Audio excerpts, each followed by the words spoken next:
Hello हर्ष। आपको आवाज आ रही है मेरी? Hello ma'am.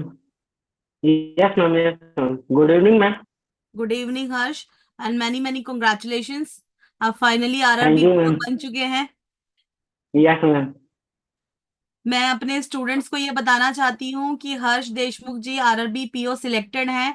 और आज ये हमारे साथ इसलिए जुड़े हैं ताकि आप बच्चों को भी अपने इंटरव्यू, प्री, मेंस और जो प्रेपरेशन का जो जर्नी रहा है, ये तीनों कैसे क्वालिफाई किया, ये अपना जर्नी हमें बताने वाले हैं। और अपना एक्सपीरियंस हमारे बच्चों के साथ शेयर करेंगे ताकि उन्हें भी इनसे इंस्पिरेशन मिले और पूरे मोटिवेशन के साथ हमारे आने वाले स्टूडेंट्स जोरों से तैयारी करें। ठीक है, तो जुड़ते हैं फिर हर्ष जी के साथ। हर्ष जी बताइए कैसा लग रहा है फिलहाल। आप ये बताइए, आप आरआरबी पीओ सिलेक्ट हो चुके हैं, कैसा मतलब आप फील कर रहे हो अभी? मैम अब मतलब ऐसा लगा कि पूरा फ्री हो चुका हूँ। अब जो पूरा टेंशन खत्म हो गया है। मतलब 2 साल जब प्रिपरेशन कर रहा था तो इस साल मतलब इतना ज्यादा प्रेशराइज फील कर रहा था कि हो जाना चाहिए, हो जाना चाहिए, किसी एक में तो सिलेक्शन हो जाना चाहिए, ऐसा फील आ रहा था। लेकिन जब आरबीपीओ का रिजल्ट आया तो वो भी रिजल्ट मेरे लिए अनएक्सपेक्टेड था मैम, क्योंकि मैंने मतलब सोचा नहीं था कि मतलब मेरा हो पाएगा। क्योंकि मैं देखा जब मेंस के रिजल्ट का स्कोर कार्ड देखा तो उसके बाद फिर मैं सोच लिया था कि इतने में तो हो ही नहीं पाता, क्योंकि आज तक जितना भी ट्रेंड था, मैंने जितना कुछ भी देखा हुआ था, तो उससे मेरे को लग नहीं रहा था कि इससे हो पाएगा। तो मैं अपने आप को मतलब थोड़ा स्ट्रांग कर लिया था कि अगर नहीं भी हो पाएगा तो कोई दिक्कत नहीं है, आगे एसबीआई क्लर्क या कोई और एग्जाम आने वाली है, उसकी अच्छे से प्रिपरेशन करूंगा। और क्या है कि जब रिजल्ट आने वाले थे 1 तारीख को, तो उसके कुछ हफ्ते पहले ही मैंने आईडीबीआई जूनियर असिस्टेंट मैनेजर का भी इंटरव्यू दिया हुआ था, पीजीडीबीएफ का। तो उसमें भी इंटरव्यू के बाद फाइनल सिलेक्शन नहीं हो पाया, तो मुझे लगा कि इस एग्जाम में नहीं हो पाया तो फिर मेरे को नहीं लगता कि आरबीपी में मेरा हो पाएगा, क्योंकि उसके पहले ही मेरा इंटरव्यू हुआ था। लेकिन अब उसके बाद फिर किस्मत बोले या फिर इंटरव्यू भी अच्छा गया था मैम, और मेरे इंटरव्यू में मैम अप्रोक्स 80 मार्क्स आए और फाइनल सिलेक्शन हो गया मैम। देखिए हर्ष, ये तो आपका बड़प्पन है कि आप पूरी अपना कामयाबी का श्रेय किस्मत को देख रहे हैं। कि लक फैक्टर मैं मानती हूँ इम्पोर्टेंस रखता है, लेकिन आपकी ये मेहनत है जो आज आपको मिली है। क्योंकि आपने अगर सही डायरेक्शन में अपना रूटीन फॉलो नहीं किया होता, सही डायरेक्शन में काम नहीं किया होता, तो आज आप शायद जहां हो वहां नहीं होते। ठीक है। मैं बाकी यस बच्चों मैम। को बताना चाहूंगी, पता नहीं क्लियर थी कि नहीं आवाज, इन्होंने और भी एग्जाम्स क्लियर किए हुए थे, इंटरव्यू तक दिया था। और इन्हें ये था कि अगर नहीं हुआ तो कोई बात नहीं, मैं आगे देखूंगा। तो इनका जो पॉजिटिव एटीट्यूड है, पॉजिटिव अप्रोच है आपका हर्ष, मुझे बहुत पसंद आया।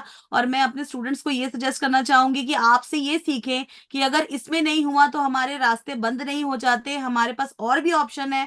हम डबल मेहनत करेंगे और आगे बढ़ेंगे, है ना? तो यस मैम। यस आप भी मैम। यही सजेस्ट करेंगे ना? और आपसे तो भाई यस सीखने के मैम। लिए हमें मिलता ही है कि आपने जो कहा कि चलो कोई बात नहीं, ये चीज मुझे बहुत पसंद आई कि चलो कोई बात नहीं, आगे मेहनत करूंगा। तो ये चीज मुझे यस आपकी मैम। बहुत अच्छी लगी। आप एक बार बताएंगे आरआरबी मेंस में आपको यस कितना मैम। मार्क्स मिला था और इंटरव्यू में कितना मिला था आपको मार्क्स? मार्क्स अपने बताएं। यस। यस मैम, मुझे मतलब यहाँ मैम जो मेरी सी कट ऑफ थी वो 69 के अप्रॉक्स थी, और मेरे स्कोर थे 71 पॉइंट समथिंग कुछ थे। और उसके बाद मैम मतलब 2 या ढाई नंबर ही ज्यादा थे, तो मेरे को लगा था कि मेरा तो हो ही नहीं पाएगा, क्योंकि इतने कम मार्क्स में आज तक कभी लीड मिली नहीं मैम, मतलब फाइनल सिलेक्शन में। और मैंने हम्म यहाँ देखा भी हुआ था, तो मतलब मुझे नहीं लगा था कि इतने में हो पाएगा। क्योंकि हम्म मतलब इंटरव्यू बाय द वे मेरा अच्छा गया था मैम, क्योंकि जितने भी क्वेश्चन मुझे पूछे गए थे मेरी डिग्री से रिलेटेड थे। क्योंकि मेरा जो बीटेक हुआ था डेयरी एंड फूड टेक्नोलॉजी में हुआ था, तो उन्हें शायद में भी अलग कुछ सब्जेक्ट मिला, तो उन्होंने पूरे क्वेश्चन मुझे डेयरी फील्ड से ही किए थे, dairy and food technology field से। तो मेरे हम्म इंटरव्यू अप्रॉक्स 18 to 20 मिनट चले थे, तो मुझे अच्छा लगा था कि हाँ मेरा इंटरव्यू अच्छा गया था। लेकिन ऐसा लगा था कि मतलब मेंस की स्कोर आने के बाद कि जो मेरे हाथ में था मैं तो वो बिगाड़ डाला ना, क्योंकि 2 या ढाई मार्क्स ज्यादा होने से मुझे कुछ उम्मीद नहीं थी। तो मैं इंटरव्यू तो अच्छी दिया था, लेकिन वो तो उनकी माइंड है कि अगर उन्हें अच्छा लगा मेरा तो मुझे अच्छे मार्क्स मिलेंगे, अगर उनको अच्छा नहीं लगा तो वो मुझे मार्क्स नहीं देंगे। तो मुझे ऐसा जी। लगता था कि जो हूँ मेरे हाथ में, तो मैं तो बिगाड़ चुका, तो मुझे उतना हम्म ज्यादा उम्मीद नहीं रखनी चाहिए। लेकिन मुझे इंटर में अप्रॉक्स 80 मार्क्स मिले। उसके बाद जो फाइनल कटअप हुआ वो 44 पॉइंट समथिंग हुआ मेरा फाइनल, मतलब जो मार्क्स बने, और जो ओबीसी की कटअप थी वो 42 थी। तो मेरा ओके। ओबीसी कैटेगरी से हुआ मैम। अच्छा अच्छा। Yes ma'am. तो आप फिर से क्लियरली बताएं, आपको इंटरव्यू में कितने मार्क्स मिले? मुझे इंटर में मैम 79 मिले हैं। 79 मार्क्स यस मिले मैम। हैं इंटरव्यू में, और इनका कैटेगरी में सिलेक्शन हुआ है ओबीसी से। यस तो चलिए, आपको मैम, यस बहुत मैम। बहुत बधाई हो। बात सिलेक्ट ओबीसी कैटेगरी की मैं नहीं कहूंगी, फिलहाल मैं बात सिर्फ इंटरव्यू के बेसिस पे कहूंगी, क्योंकि इंटरव्यू में आपको ऑलमोस्ट 80 मार्क्स मिले हैं और ये बहुत अच्छे मार्क्स हैं, यस मैम, बहुत ज्यादा अच्छे मार्क्स हैं। यस तो मैम, देखिए, यस ये मैम, बहुत बड़ी बात है, इंटरव्यू में इतना स्कोर करना बहुत बड़ी बात है। और आपने कुछ तो वाकई ऐसा किया ना कि आपको 80 मार्क्स मिले, है ना, यस 79 मैम, मार्क्स आपको यस मैम, मिले। तो यस मैम, देखिए दोस्तों, ये भी एक मिसाल है गुलशन की तरह, कि अगर आपका कट ऑफ से 2-2.5 नंबर भी ऊपर है तो इंटरव्यू के बेसिस पे आप सिलेक्शन ले सकते हैं। आप मानते हैं आपका इंटरव्यू की वजह से सिलेक्शन हुआ है Harsh? Yes ma'am, yes ma'am, interview की वजह से सिलेक्शन मैम। इंटरव्यू की वजह से हुआ है। तो आप देखिए कि अगर 2-2.5 नंबर भी थोड़े बहुत ऊपर नीचे हैं तो भी हम सिलेक्शन ले सकते हैं। तो आप यस मैम। स्टूडेंट्स को क्या कहना चाहोगे कि इंटरव्यू की तैयारी आपने कैसी की थी और आपने किस तरीके से उस सिचुएशन को टैकल किया था, थोड़ा उस पे बताइए। मैम मतलब मैंने इंटरव्यू की तैयारी में पहले तो मैं जो बैंकिंग के जो स्टैटिक थे वो हम्म। स्टडी आर्क में जो गौरव राज सर है उन्हें उनसे मैंने पूरा कंप्लीट किया था। उसके जी। बाद उसको मैंने 2-3 बार रिविजन किया। उसके बाद मैम जो गौरव राज सर ने मैम पिछले बार जो आईबीपीएस पीओ का मॉक इंटरव्यू लिए थे तो जितने भी मॉक इंटरव्यू थे मैं उन्हें देखता था कि क्या क्या क्वेश्चन आ रहे हैं। और उसके बाद हम्म। एक सर थे उसी में जिन्होंने 10 या 15 वीडियो डाली थी। हम्म। जस्ट साइकोलॉजी टाइप के क्वेश्चन थे कि अगर तुम्हारे बैंक में अगर कोई ऐसे आ जाए तो क्या करोगे, या फिर कोई वैसा इंसान आ जाए तो तुम कैसे उसके पे मतलब हम्म। एक्शन लोगे या क्या करोगे। उस पूरे वीडियो को मैंने देखा हुआ था मैम। हम्म। उसके बाद मैम मैंने 1-2 मॉक इंटरव्यू ज्वाइन किए थे, वो मॉक इंटरव्यू मैंने लिया हुआ था। और हम्म। इस आरआरबी पीओ के पहले मैम मैं एलआईसी एडीओ का भी एक बार इंटरव्यू दिया हुआ था। तो उसमें मतलब मैंने मुझसे जो जो क्वेश्चन किए गए थे, क्वेश्चन जो जो किए हुए थे उससे मैं पूरा एनालिसिस किया कि हाँ ये क्वेश्चन आ सकते हैं मेरे से, क्योंकि वो वाला इंटरव्यू मेरा बहुत बेकार गया था, मुझे पता था। तो मैं हम्म। जितना हो सके अपने आप को और जितने भी मेरे फील्ड से रिलेटेड है, मैं तो बोलना चाहूंगा कि अगर किसी का फील्ड यूनिक हो जाता है, अगर आपका जो ग्रेजुएशन की फील्ड है, तो बहुत मैक्सिमम चांस है कि आपके क्वेश्चन उसी से आएंगे मैम। क्योंकि मुझे बैंकिंग का एक ही क्वेश्चन पूछा गया, एक से रिलेटेड, बाकी सब डिग्री से रिलेटेड था, ग्रेजुएशन से रिलेटेड। कि डेरी फील्ड है, डेरी टेक्नोलॉजी क्या होता है वो हमें बताइए। मतलब पूरे क्वेश्चन मुझे उसी से किए गए थे और उनके क्वेश्चन मैंने बहुत अच्छे से बताया था। क्योंकि आपके बैकग्राउंड से रिलेटेड था और यस। आप अपने बैकग्राउंड को बहुत अच्छी तरह जानते थे, इसलिए सारे क्वेश्चंस आपके उसी तरफ से आए। मतलब आप ये मानते हैं ना कि इंटरव्यू में जरूरी नहीं है कि सिर्फ टेक्निकल क्वेश्चंस ही पूछा जाए, हो सकता है वो पूरा का यस पूरा मैम, यस खेल मैम, आपके बैकग्राउंड के ऊपर ही चला जाए और पूरा इंटरव्यू आपके बैकग्राउंड में घूम जाए। मानते हैं आप ये?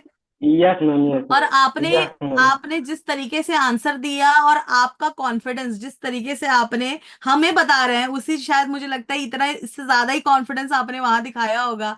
और आप बताते हैं कि आपने कई इंटरव्यू यस दिए मैम, और आपको ये भी पता था अंदर से कि ये मेरा बेकार गया है, यहाँ मेरा नहीं होने वाला। फिर भी देखिए हर्ष जी के यस मैम, चेहरे पे इतनी बढ़िया स्माइल है और ये हंसते हुए ये कहते थे चलो इधर नहीं हुआ तो कोई बात नहीं, आगे देखेंगे। तो ये चीज मुझे यस मैम, आपकी बहुत पसंद आई हर्ष जी, और मैं अपने स्टूडेंट से यही कहना चाहूंगी कि इसी तरह की पॉजिटिव एटीट्यूड की मैं बात करती हूँ कि आप अपनी मेहनत कीजिए और उसको सोचिए मत कि ये सही डायरेक्शन में जा रहा है कि नहीं। मेहनत करिए बढ़िया तरीके से, अगर होता है तो बहुत अच्छी बात है और नहीं हो रहा है तो भी उसको सीख लेके आगे बढ़िए और इम्प्रूव करिए और सही दिशा की तरफ बढ़िए। है ना, यस मैम। मानते हैं आप? और मैम मैं ये यस मैम, मैं ये भी कहना चाहूंगा कि मैं तो घर से दूर रह के यहाँ रायपुर में पढ़ता हूँ, लेकिन मेरे साथ जो मेरे रूममेट्स रहते हैं वो भी बैंक की तैयारी करते हैं। जब मेरा मेंस से स्कोर कार्ड आया तो मैंने उनको बताया, तो उनका शुरू से कहना था कि नहीं यार तेरा इंटरव्यू अच्छा गया, देखना तेरा हो जाएगा, तेरे को अच्छे मार्क्स मिलेंगे अच्छे। लेकिन खुद को उतना नहीं लग रहा था कि मिलेगा, लेकिन उनको मेरे ऊपर भरोसा था कि तेरे को अच्छे मार्क्स मिलेंगे। तो कहीं कहीं मेरे दोस्त लोग भी अच्छा मुझे मोटिवेट किए मैम उस टाइम, और मेरा साथ भी दिया, और फैमिली वाले भी मैम मुझे साथ देते थे। इसी कारण मैं आज मतलब तो यहाँ आप तक पहुंच पाया हूँ शुरू मैं। से इतने लकी रहे कि आपकी फैमिली का सपोर्ट, कई लोग बच्चों को फैमिली का सपोर्ट नहीं रहता, कई बच्चों को अच्छे फ्रेंड्स नहीं यस मिलते, मैम, पर इस मामले में मैं यस मैम, मानती हूँ कि आप लकी रहे। जो आप कहते हैं यस कि मैम, बात है कि माँ बाप ने बहुत साथ दिया और फ्रेंड्स भी आपके इतने अच्छे थे कि थ्रू आउट यस उन्होंने मैम। आपका दोस्त साथ भी दिया। बहुत अच्छे थे मैम, इसी कारण यहाँ जी तक जी जी जी जी जी पहुंच जी, पाए। यस बहुत मैम, ये काबिले तारीफ बात है और बहुत कम ही लोग होते हैं जिनके फ्रेंड्स भी बड़े अच्छे होते हैं। तो यस हर्ष, मैम। आपका जर्नी कैसा रहा, आप ये बताइए। प्री मेंस का मैंने इसलिए नहीं पूछा क्योंकि सबको तो पता ही होता है कि प्री में क्या पढ़ना है, मेंस में क्या पढ़ना है, लेकिन इंटरव्यू में बच्चों का क्या हवा बन जाता है कि यार कि कैसे करेंगे फेस, क्या करेंगे, इसलिए मैंने थोड़ा इंटरव्यू पे ज्यादा फोकस किया। तो आप बताइए कि जब यस आप मैम। भी तैयारी करते थे, आप भी फ्रस्ट्रेट कभी हुआ करते थे कि बोलते थे कि नहीं जो होगा देखा जाएगा? आप थोड़ा उस बारे में बताएं। यस मैम, फ्रस्ट्रेशन लेवल तो मेरा बहुत ज्यादा हो जाता था, क्योंकि मैंने प्रिपरेशन मैम, मेरी डिग्री जो थी अक्टूबर या नवंबर 2020 में कंप्लीट हो गई थी। उसके हम्म। बाद फिर मैं घर में ही था डिग्री करने के बाद, क्योंकि उस टाइम जस्ट कोविड हुआ था। उसके बाद 2021 में भी मार्च या अप्रैल से कोविड हो गए थे, तो लॉकडाउन हुआ था। तो मैंने अप्रोक्स मार्च में ही जो सर दूसरे प्लेटफॉर्म में पढ़ाते थे वहां से मैंने सब्सक्रिप्शन लिया था 6 महीने का। उसके बाद मैंने घर में ही रह के 2-3 महीने तैयारी की। उसके बाद उस ईयर मैंने आरआरबी का 2 एग्जाम दिए, क्योंकि मुझे लगा कि कुछ एक्सपीरियंस के लिए देता हूँ। लेकिन मेरा उस ईयर भी आरआरबी पी और क्लर्क दोनों निकल गए थे, थोड़े थोड़े मार्क्स से निकले थे लेकिन दोनों निकल गए थे। मैंने पहला मेंस दिया था, लेकिन मुझे मेंस का प्रॉपर गाइडेंस उस टाइम पता नहीं था कि कैसे क्या हम्म। करते हैं, कहाँ से करंट अफेयर या मेंस लेवल के कैसे क्वेश्चन अटेम्प्ट करने होते हैं। तो फिर उसके बाद मैंने 2021 से प्रॉपर तैयारी किया मैम, दिसंबर, लास्ट दिसंबर से। और 2021 में भी मैंने आरआरबीपीओ क्लर्क और आईबीपीएस क्लर्क और आईबीपीएस पीओ के मैंने मेंस दिए थे, लेकिन मेरा एसबीआई क्लर्क 0.25 से रुक गया था और एसबीआई पीओ भी 0.5 से रुक गया था। तो ऐसा लगता था मार्जिन से रुक रहा है, तो शायद नहीं हो पाएगा मेरा। ऐसा मतलब कभी कभी ऐसा लगता है कि यार इस चीज के लिए मैं बना ही नहीं हूँ, मतलब मुझे नहीं लगता कि मेरा हो पाएगा। तो ऐसा लगता था कि कोई ना कोई इंडस्ट्री ज्वाइन कर लेनी चाहिए मुझे, ताकि कुछ इनकम सोर्स हो जाए तो अच्छा रहेगा। लेकिन घर वाले कहते थे कि इतना दूर तक आ गया हो, इतना अच्छा तेरा प्रिपरेशन हो गया है, तो तू एक बार और तैयारी कर ले। तो मैं इस साल फिर से तैयारी किया और इस बार मेरे मतलब लगभग सभी प्री निकले और आरबी पीओ भी निकल गए, अच्छे अच्छे लीड से निकले। प्री अगर 49 कट ऑफ था तो मेरे लगभग 59 आए थे, और आरआरबी क्लर्क में प्री में मेरे 80 80 में 80 मार्क्स आए थे। और आईबीपीएस मेरा आईबीपीएस क्लर्क भी अच्छे मार्क्स से निकला था। लेकिन मैं अगर बोलना चाहूँ तो इतने अच्छे अच्छे मेरे एग्जाम आए थे, लेकिन आईबीपीएस पीओ का जिस एग्जाम था, मेरा नहीं पता माइंड सेटअप क्या था, और मैं कुछ डीआई के क्वेश्चन में फंस गया, तो मेरे आईबीपीएस पीओ के प्री 2 मार्क्स से रुक गए। मतलब मैंने उससे पहले 3 मिनट दे दिए थे, लेकिन मेरे आईबीपीएस पीओ के 2 मार्क्स से रुक गए। तो ऐसा लगता था यार अब क्या ही होगा, मतलब आईबीपीएस पीओ नहीं निकल पाया मेरा, तो मैं क्या ही करूंगा, इस टाइप की कुछ फीलिंग आती थी। फ्रस्ट्रेशन लेवल भी बहुत ज्यादा था कि जो जो अच्छे एग्जाम थे मतलब पीओ के, वो मैं नहीं दे पाया। लेकिन आरआरबी पीओ मेरा अच्छा गया था मेंस, और लेकिन मेंस में भी मेरी स्कोर कार्ड कम देखा तो मैं एकदम फ्रस्ट्रेशन लेवल में था। जो जिस दिन मेंस का स्कोर कार्ड आया था जिस दिन 1 जनवरी, बहुत फ्रस्ट्रेशन लेवल में बीता है, मतलब कि कैसे आगे का क्या करूंगा। लेकिन खुद न खुद को संभालना पड़ता है मैम आगे बढ़ने के लिए, ऐसा था। जी, आपने ये बात तो सही बोली कि खुद से संभालना पड़ता है खुद को, वरना भले से बैकग्राउंड से कितना भी सपोर्ट आए, अगर आप अपने आप को नहीं संभाल पाओगे तो फिर आपका कुछ नहीं हो सकता। मानते हैं? Yes ma'am. यस तब मैम। कहीं ना कहीं और आपने मैंने अपने आप को सेल्फ मोटिवेट किया। सेल्फ मोटिवेशन यस की मैम। वजह यस मैम। से आप थोड़ा और आगे बढ़े, बाकी जो फैमिली और फ्रेंड्स का सपोर्ट था वो तो अलग बात थी, है ना? Yes ma'am. तो आपने यस मैम। कौन से टीचर्स को फॉलो किया अपने ये प्रिपरेशन के दौरान? मैम मैंने रीजनिंग के लिए अंकुश सर को ही फॉलो किया था शुरू से ही, क्योंकि एक भैया जिनका आईबीपीएस पीओ में हुआ था तो बताए थे कि अंकुश सर टी करना बहुत अच्छा बात है, तो मैंने अंकुश सर से ही तैयारी की थी। उसके बाद बीच में अंकुश सर ने एक अपना जब कोर्स लॉन्च किया था, तो उसमें एक 100 पजल की पीडीएफ थी, एक पीडीएफ में 4 क्वेश्चन होते थे, तो मैंने वो पूरे 100 पीडीएफ सॉल्व किए थे। उसके बाद एक बार अंकुश सर जो बुक वाली जो कंपटीशन करवाए थे और बुक बांटे थे पजल वाली, तो वो मैं उस पजल बुक को भी जीता था, तो फिर मैं उससे भी प्रैक्टिस किया था पूरा। और क्वांट के लिए मैंने आशीष सर को फॉलो किया था, और करंट अफेयर के लिए मैंने अभी गौरव सर को फॉलो किया था, और इंग्लिश के लिए निमिषा मैम को फॉलो किया था। उनकी मैं प्रोफेशनल क्लास देखता था। और इंग्लिश के लिए तो मैं यही कहना चाहूंगा कि मैं भी हिंदी मीडियम से हूं, तो पहले लगता था कि अरे यार इंग्लिश में कैसे ही करूंगा, आ ही नहीं रहे नंबर, आ ही नहीं रहे। लेकिन मेरे ख्याल से जितने आप रीडिंग कर सको उससे बहुत मतलब इंक्रीज होते हैं। हम लोग स्टूडेंट लोग को यही चाहिए होता है मैम कि आज अपन तैयारी कर रहे हैं और कल ही इसका इम्प्रूवमेंट दिखने लग जाए। अगर आज हम हम्म। लोग ट्यूटोरियल पढ़ रहे हैं तो आने वाले 10-15 दिन में हमारे 20-25 नंबर इंग्लिश में आने लगे। लेकिन ये ऐसा नहीं होता मैम, मतलब आपको खुद नहीं पता चलेगा कि आपके नंबर कब बढ़ने लगेंगे। ऐसे अचानक बढ़ने लग जाते हैं कि आपको खुद आइडिया नहीं होगा, ऐसा होते होने लगता है जब आपकी प्रिपरेशन लगातार बढ़ती जाती है तो। ये मैंने देखा है मैम।